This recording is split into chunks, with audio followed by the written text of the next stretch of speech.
રાંધણ ગેસની અછત અને કાળાબજારી મુદ્દે વડોદરા શહેર કોંગ્રેસ દ્વારા સરકાર વિરુદ્ધ ઉગ્ર વિરોધ પ્રદર્શન કરવામાં આવ્યું. પશ્ચિમ એશિયામાં ચાલી રહેલા યુદ્ધના પરિણામે દેશભરમાં સર્જાયેલી રાંધણ ગેસની અછતના વિરોધમાં શનિવારે વડોદરા શહેર કોંગ્રેસ સમિતિ દ્વારા કેન્દ્ર સરકાર વિરુદ્ધ ઉગ્ર દેખાવો કરવામાં આવ્યા હતા.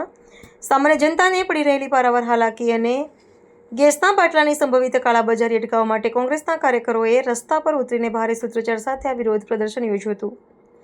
વડોદરા શહેર કોંગ્રેસના અગ્રણીઓએ આક્ષેપ કર્યો છે કે રાંધણ ગેસના પુરવઠામાં પ્રવર્તતી અનિયમિતતાનો ગેરલાભ ઉઠાવીને કેટલાક સ્વાર્થી તત્વો બેફામ કાળાબજારી કરી રહ્યા છે.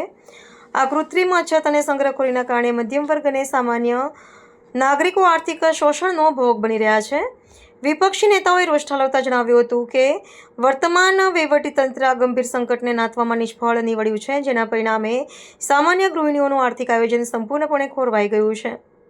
રાંધણ ગેસ સંકટને લઈને વર્તમાન સમયે દેશભરમાં રાજકીય ગરમાવો જોવા મળી રહ્યો છે, ત્યારે સ્થાનિક કક્ષાએ પણ હવે જન આંદોલનના મંડાણ થયા છે.